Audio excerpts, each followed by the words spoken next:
కోర్టులో జడ్జి ముందు ఓ లాయర్ తన వాదన వినిపిస్తూ ఉన్నారు. అనుకోకుండా ఆ లాయర్ చేతిలోని పేపర్స్లో ఒకటి కింద పడిపోయింది. అలా కింద పడిన పేపర్ను తిరిగి చేతిలోకి తీసుకోవడానికి పట్టే సమయం ఉంటుంది చూశారు. ఆ కొన్ని క్షణాలను సైతం డబ్బుతోనే కొలుస్తారు కొందరు లాయర్స్. ఆ క్షణాల విలువ సైతం లక్షల రూపాయల్లో ఉంటుంది. అందుకే ఓ మాట చెప్పుకుంటూ ఉంటారు వకీల్ సర్కిల్స్లో. కొంతమంది న్యాయవాదులు కింద పడ్డ పేపర్ను కూడా తీయరు అని అంటూ ఉంటారు. అంత నామోషినా అనుకుంటున్నారా? అదేం కాదు. Time is money, money is time. అంత పర్టికులర్గా ఉంటారు. నిమిషాలను కోట్లతో, కోట్లని నిమిషాలతో కొలిచే టాప్ మోస్ట్ లాయర్స్ ఉన్నారు మన దేశంలో. ఆ న్యాయవాదులు వాదించే కేసులు కూడా చిన్నా చితకవి కావు. హై ప్రొఫైల్ కేసులే అన్నీ. ఏమవుతుందా అని దేశం మొత్తం ఉత్కంఠతో ఎదురు చూసే కేసులే వాళ్ళు వాదించేది. ఒక్కోసారి ఆ లాయర్ల పేర్లు వింటే చాలు, ఇంకేం కేసు గెలిచినట్టే అనే మాట వినిపిస్తూ ఉంటుంది. అలాంటి న్యాయవాదులు తెలుగు ప్రజలకు చాలా కాలంగా సుపరిచితులు. ఎందుకంటే రెండు రాష్ట్రాల్లోని టాప్ పొలిటికల్ లీడర్ల తరపున వాదించేది కూడా ఆ హైయెస్ట్ పెయిడ్ మోస్ట్ పాపులర్ లాయర్సే. ఇంతకీ ఎవరా న్యాయవాదులు? తెలుగు రాష్ట్రాల్లో వాదించిన ఆ కేసులేంటి? ఏ రాజకీయ నాయకుల తరపున వాదించారు? ఈ అంశంపైనే ఇవాళ TV9 ఎక్స్క్లూసివ్.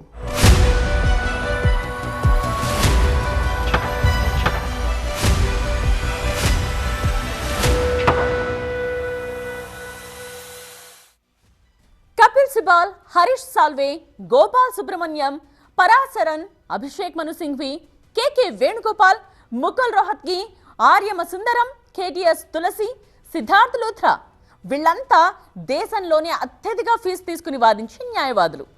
ఒక్కోసారి వీళ్లలో కొందరికి ఎలా ఖర్చు పెట్టాల్సి వస్తుందంటే కేసు అర్జెన్సీని బట్టి స్పెషల్ ఫ్లైట్స్, హెలికాప్టర్లు పెట్టి మరీ తీసుకొచ్చుకుంటారు. కేసు సీరియస్నెస్ను బట్టి ఢిల్లీ నుండి అప్పటికప్పుడు రాష్ట్రానికి రప్పించుకుంటారు. కేసు మీరే వాదించాలని భారీ ఫీజు ఆఫర్ చేస్తారు. ఒక్కోసారి ఒక్కో కేసు వాదించేందుకు లక్షల రూపాయలు కాదు, కోటి రూపాయలకు పైన ఇచ్చేందుకు క్లయింట్స్ రెడీ అవుతారు. సో దీన్ని బట్టే అర్థమైపోతుంది మనకు ఈ న్యాయవాదులు వాదించేది బడా రాజకీయ నాయకులు, సెలబ్రిటీలు, కార్పొరేట్ వరల్డ్ ప్రముఖులకు అని. దేశంలోని టాప్ 10 న్యాయవాదుల్లో ఓ 4-5 మాత్రం తెలుగు రాష్ట్రాల్లో ఫుల్ ఫేమస్. వాళ్లే ఎందుకంత ఫేమస్ అంటే వాళ్ళు వాదించిన కేసులు అలాంటివి. మరి ఇందులో విచిత్రం ఏంటంటే ఓ కేసులో జగన్ కోసం వాదించిన లాయరే మరో కేసులో చంద్రబాబు కోసం వాదించడం. సీఎం రేవంత్ రెడ్డి తరపున వాదించిన న్యాయవాది బీఆర్ఎస్ ఎమ్మెల్సీ కవితను జైలు నుండి బయటకు తీసుకొచ్చేందుకు వాదించారు. తెలుగు రాష్ట్రాల్లోని అత్యంత ఫేమస్ కేసులన్నీ దాదాపుగా ఈ 4-5 సీనియర్ అండ్ హైయెస్ట్ పేడ్ లాయర్సే వాదించారు. వాళ్లే హరీష్ సాల్వే, అభిషేక్ మను సింఘ్వి, సిద్ధార్థ్ లూథ్రా, ముకుల్ రోహత్గి. ముందుగా హరీష్ సాల్వే గురించి చూద్దాం. ఈయన గురించే ముందుగా ఎందుకు చెప్పుకోవాలంటే అఫీషియల్గా హరీష్ సాల్వే తీసుకునే ఫీ 15 లక్షలు. ఏంటి అంతేనా అనుకోవద్దు. కేసు మొత్తం వాదించడానికి కాదు ఆ 15 లక్షల రూపాయలు. కోర్టుకు వచ్చి ఒక్కరోజు వాదించేందుకు క్లయింట్స్ చెల్లించే ఫీ అది. ఈ లెక్కన ఎన్ని వాయిదాలు, ఎన్నిసార్లు వాదనలకు అపియర్ అవుతారో మొత్తం కలిపి ఎంతెంత ఫీజు తీసుకుంటారో లెక్కేసుకోవచ్చు. హరీష్ సాల్వే వాదించిన అత్యంత ఫేమస్ కేసు చంద్రబాబును అరెస్ట్ చేసిన స్కిల్ డెవలప్మెంట్ కేసు. ఈ కేసును క్వాష్ చేయాలని వాదించడం నుండి చంద్రబాబుకు బెయిల్ ఇప్పించేంత వరకు వాదించారు. అయితే దేశంలోనే టాప్ లాయర్ల జాబితాలో ఉండే 3 చంద్రబాబు తరపున వాదించడం విశేషం. స్కిల్ డెవలప్మెంట్ కేసు కోసం ముందుగా సీనియర్ న్యాయవాది సిద్ధార్థ్ లూథ్రా, భారత మాజీ అటార్నీ జనరల్ ముకుల్ రోహత్గి వాదించారు. ఆ తరువాత భారత మాజీ సొలిసిటర్ జనరల్ హరీష్ సాల్వే కూడా ఎంటర్ అయ్యారు. హరీష్ సాల్వే ఏసీబీ కోర్టులో వాదించేందుకు వచ్చినప్పుడు రాష్ట్ర వ్యాప్తంగా ఈయన గురించి పెద్ద చర్చ జరిగింది. అరే, ఏకంగా హరీష్ సాల్వే వచ్చారంటూ మాట్లాడుకున్నారు. ఎందుకంటే ఆయన బ్యాక్గ్రౌండ్ అలాంటిది కాబట్టి. ఒక్కో కేసుకు దాదాపు కోటి రూపాయలకు పైగా ఫీజు తీసుకునే హరీష్ సాల్వేకు ₹1 ఫీజు తీసుకునే న్యాయవాదిగా పేరుంది. ₹1 లాయర్గా చాలా ఫేమస్ అయ్యారు. ₹1 లాయర్ అని పేరొచ్చిన సమయంలో ప్రపంచంలోని న్యాయ కోవిదులంతా హరీష్ సాల్వే ఎవరా అని సెర్చ్ చేశారు. మోస్ట్ డిబేటబుల్ పర్సన్గా మారిపోయారు ఆనాడు.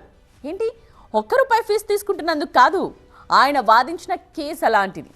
కుల్భూషణ్ తెలుసుగా, భారత నౌకాదళ మాజీ అధికారి. ఆయన గూఢాచార్యం చేశారనే ఆరోపణలతో పాకిస్తాన్ కుల్భూషణ్ను అక్రమంగా, అన్యాయంగా బంధించింది.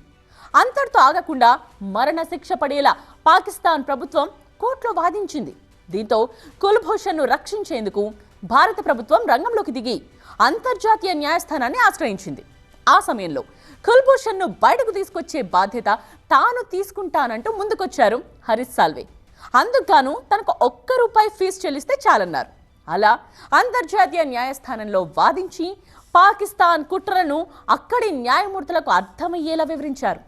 హరీష్ సాల్వే వాగ్దాటి ఎలా సాగిందంటే ఆనాడు ఆ కేసులో మొత్తం 16 మంది న్యాయమూర్తులు కేసు విచారణలో కూర్చుంటే 16కు 15 మందిని ఒప్పించగలిగారు.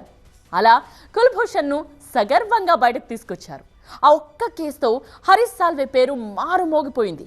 అందుకే చంద్రబాబు స్కిల్ డెవలప్మెంట్ కేసులో హరీష్ సాల్వే వాదిస్తున్నారని తెలియగానే పెద్ద చర్చ జరిగింది ఆనాడు.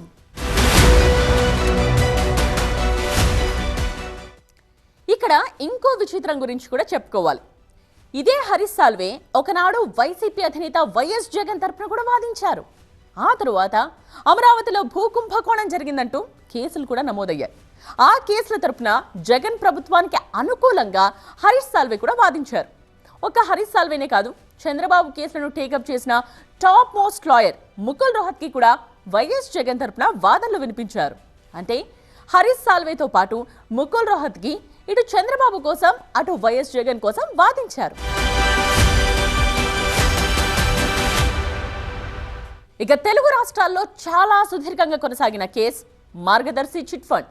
మార్గదర్శి తరపున వాదించింది కూడా ఈ సీనియర్ న్యాయవాది హరీష్ సాల్వేని.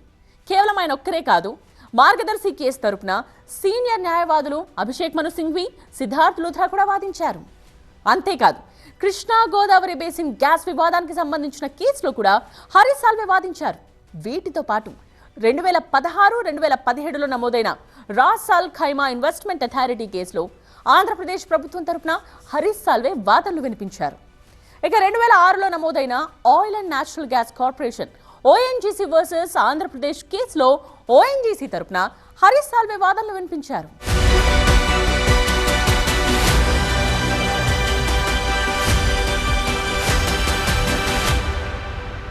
ఇండియాలోని టాప్ లాయర్స్లో తరువాత చెప్పుకోవాల్సిన పేరు అభిషేక్ మను సింఘ్వి.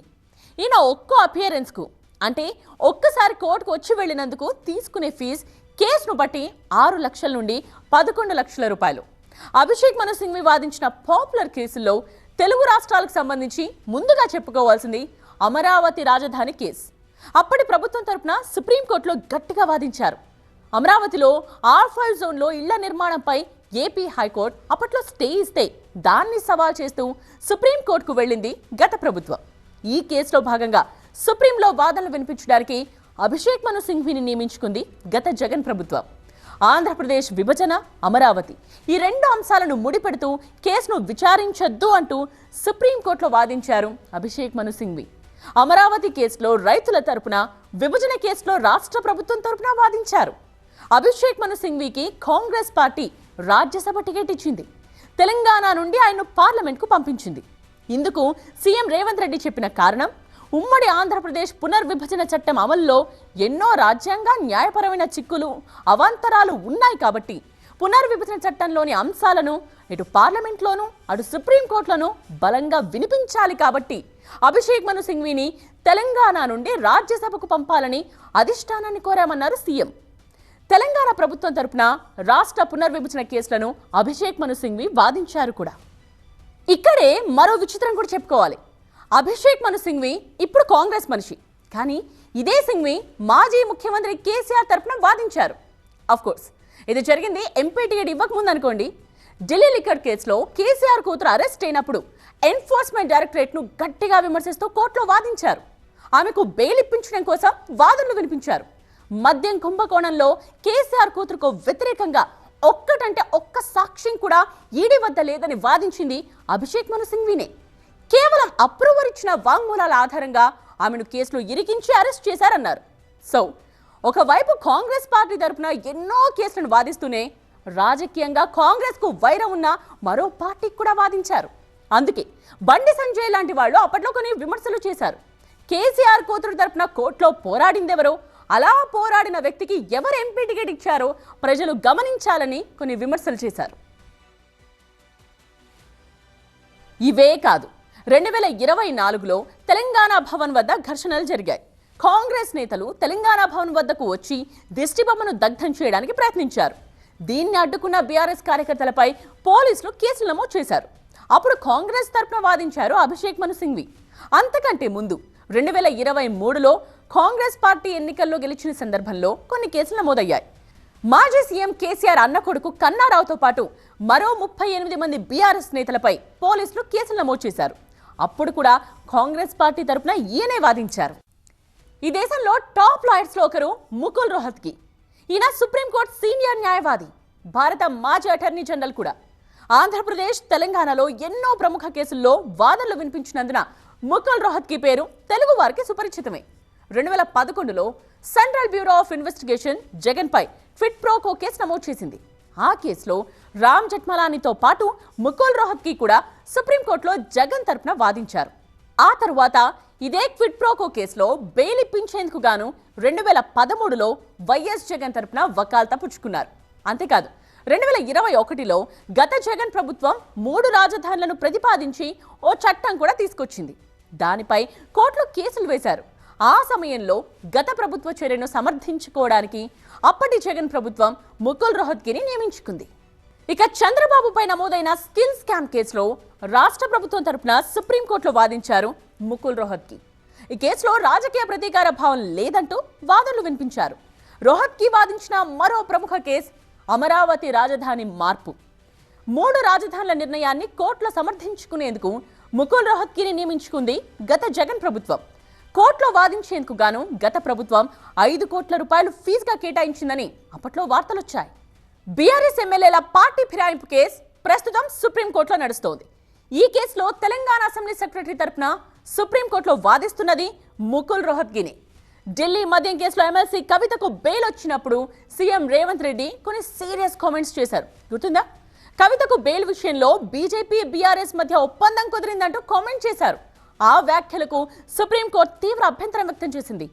బాధ్యత కలిగిన ముఖ్యమంత్రి చేయాల్సిన వ్యాఖ్యలేనా అని జస్టిస్ బిఆర్ గవాయ్ నేతృత్వంలోని త్రిసభ్య ధర్మాసనం ప్రశ్నించింది. ఆ సమయంలో సీఎం రేవంత్ రెడ్డి తరపున వాదించింది ముకుల్ రోహత్గిని. నిజానికి ఇదంతా జరిగింది ఓటుకు నోటు కేసు విచారణ సందర్భంగా. ముఖ్యమంత్రి స్థానంలో రేవంత్ రెడ్డి ఉన్నారు కాబట్టి ఆ కేసును మధ్యప్రదేశ్కు బదిలీ చేయాలనే పిటిషన్ వేశారు. ఆ పిటిషన్పై రేవంత్ రెడ్డి తరపున వాదించారు ముకుల్ రోహత్గి. ఇక మార్గదర్శి ఫైనాన్షియర్స్ కేసులో ప్రభుత్వం పెట్టిన క్రిమినల్ కేసులు చెల్లుబాటు కావంటూ తెలంగాణ హైకోర్టులో వాదనలు వినిపించింది కూడా ముకుల్ రోహత్గినే. ఈ కేసులో రామోజీ కుమారుడు కిరణ్ బాధ్యత వహించాలా అనే అంశంపై కోర్టులో చర్చ జరిగింది. హిందూ అవిభక్త కుటుంబం కింద నడుస్తున్న ఆ సంస్థలో కేవలం కర్త అయిన రామోజీరావు మాత్రమే బాధ్యత వహించాలంటూ రోహత్గి వాదించారు.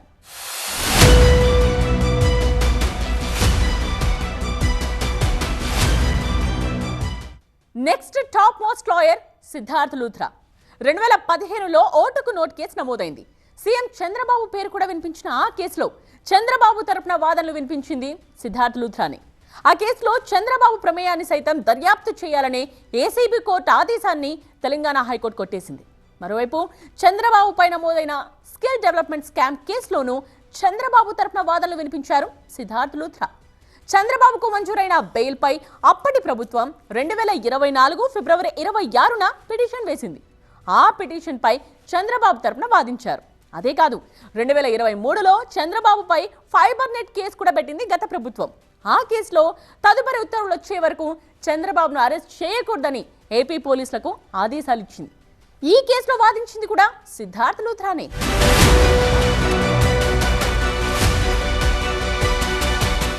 సిద్ధార్థ్ లూథ్రా వాదించిన ఫేమస్ కేసులలో ఒకటి వైఎస్ వివేకానందరెడ్డి హత్య కేసు.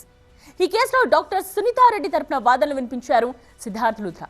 ఈ కేసులో ఎంపీ వైఎస్ అవినాష్ రెడ్డికి తెలంగాణ హైకోర్టు ఇచ్చిన అరెస్ట్ నుండి రక్షణ ఉత్తర్వులను సుప్రీంకోర్టు 2022లో నిలిపివేసింది. ఈ మధ్య కాలంలో సిద్ధార్థ్ లూథ్రా వాదించిన కేసు టీడీపీ కార్యాలయంపై, చంద్రబాబు నివాసంపై దాడి కేసు. ఈ కేసులో వైసీపీ నాయకులు దేవినేని అవినాష్, జోగి రమేష్ ముందస్తు బెయిల్ పిటిషన్స్ వేశారు. ఆ కేసులో ఆంధ్రప్రదేశ్ ప్రభుత్వం తరపున సుప్రీంకోర్టులో వాదనలు వినిపించారు సిద్ధార్థ్ లూథ్రా. నిందితులు దర్యాప్తులో సహకరించడం లేదని, తమ ఫోన్ల వివరాలను అందించలేదని కోర్టుకు తెలిపారు. ఇక మార్గదర్శి ఫైనాన్షియర్స్ కేసులో కూడా తెలంగాణ హైకోర్టులో వాదనలు వినిపించారు సిద్ధార్థ్ లూథ్రా. కేసు వివరాలను మీడియాకు వెల్లడించకుండా ఉండవల్లి అరుణ్ కుమార్ నియంత్రించాలని అప్పట్లో కోర్టులో వాదించింది లూథ్రానే. కాకపోతే ఆ అభ్యర్థనను కోర్టు తిరస్కరించిందనుకోండి. ఓవరాల్గా ఈ కేసులో ఆంధ్రప్రదేశ్, తెలంగాణ ప్రభుత్వాల తరపున హైకోర్టులో వాదనలు వినిపించారు. అంతేకాదు, ఐఎంజీ భారత అకాడమీ భూమి కేటాయింపు కేసులో మాజీ క్రీడా మంత్రి పోతుగంటి రాములు తరపున సిద్ధార్థ్ లూథ్రా వాదనలు వినిపించారు. ఐఎంజీకి 850 ఎకరాల ప్రభుత్వ భూమి కేటాయింపులో సిబిఐ దర్యాప్తు కోరుతూ దాఖలైన పిటిషన్పై వాదించారు. కపిల్ సిబాల్ ఈ పేరు వినగానే కోర్టు గదిలో ఒక గర్జన గుర్తొస్తుంది. ఒక్కో వాదనకు 15 లక్షల పై మాటే. అది ఆయన స్టామినా. కానీ డబ్బు కంటే ఆయన వాదనకి విలువ ఎక్కువ. ఎందుకంటే సిబల్ కేసు టేకప్ చేశారంటే గెలుపు గ్యారంటీ అన్న పేరుంది. ఆయన మాటలు కత్తులా దూసుకొస్తాయి, లాజిక్లు పేల్తాయి. అంతటి వాదనా పటిమ కపిల్ సిబల్ సొంతం. 2G స్కామ్ తెలుసుగా, దేశం మొత్తం హడలిపోయిన కేసు అది. కోట్లాది రూపాయలు గాల్లో కలిసిపోయాయన్న ఆరోపణలు. ఇక ఇందులో లింకున్న రాజకీయ నాయకులు, కార్పొరేట్ బాద్షాలు కటకటాల్లోకి వెళ్లే సీన్ రెడీ అవుతోంది. అప్పుడు ఎంట్రీ ఇచ్చారు కపిల్ సిబాల్. నిందితుల తరపున ఆయన వాదించారు. పైగా అప్పుడైనా కాంగ్రెస్ లీడర్ కూడా. అరే, ఇందులో నష్టమే ఉంది, ఇది పాలసీ డెసిషన్లో భాగం కదా అంటూ ఒక్క వాదనతో 2G కేసును తేల్చిపడేశారు. అప్పుడు ఆయన వాదనపై దేశం 2 గ్రూపులుగా విడిపోయి చర్చించింది. కొందరు స్కామ్ అంటే, మరికొందరు సిబాల్ వాదనే కరెక్ట్ అన్నారు. తీర్పు ఎలా ఉన్నా కేసును మాత్రం కపిల్ సిబాల్ ఒక బ్లాక్ బస్టర్ మూవీలా మార్చేశారు. తెలుగు రాష్ట్రాల్లో కూడా కపిల్ సిబాల్ తన వాదనలతో మ్యాజిక్ చేశారు. వైఎస్ జగన్ ఆస్తుల కేసు తెలుసుగా, సిబిఐ జగన్ ఆస్తుల అక్రమం అంటూ గట్టిగా వాదిస్తోంది. జగన్ అప్పటికే జైల్లో ఉన్నారు. అప్పుడు ఎంట్రీ ఇచ్చారు కపిల్ సిబాల్. ఇవన్నీ రాజకీయ కుట్రలు, ఆధారాలు లేని డ్రామాలు అంటూ సుప్రీంకోర్టులో ఆయన వాదించిన తీరు దేశమంతా చర్చనీయాంశమైంది. ఆయన వాదనలు ఎంత షార్ప్గా ఉన్నాయంటే జడ్జిలు కూడా అవును కదా అనుకునేలా. చివరికి జగన్కు బెయిల్ వచ్చింది. అది కపిల్ సిబాల్ మాయాజాలమే అంటారు కొందరు లాయర్స్. అక్కడి నుండి కపిల్ సిబాల్ పేరు తెలుగు నాట మారుమోగింది. కపిల్ సిబాల్ ఫీజు లక్షల్లో ఉన్నా ఆయన వాదనలు కోట్ల విలువ చేస్తాయంటారు ఆయన అభిమానులు. 2G స్కామ్లోనైనా, జగన్ కేసులోనైనా సిబాల్ వాదనలు కేవలం మాటలు కాదు, అవి కేసును తిప్పిన టర్నింగ్ పాయింట్స్. అందుకే రాజకీయ నాయకులు, బడా బాద్షాలు సిబాల్ కోసం క్యూ కడతారు. ఇలా నార్త్ నుండి సౌత్కి వచ్చిన లాయర్స్ జాబితా చాలానే ఉంది. ఒక్కొక్కరి గురించి చెబుతూ పోతే పేజీలు చాలవు, రోజులు చాలవు. అంత హిస్టరీ ఉంది ఆ లాయర్స్కు. ఇది వాటి టీవీ 9 ఎక్స్క్లూజివ్. దిస్ ఇస్ నేత్ర సైనింగ్ ఆఫ్.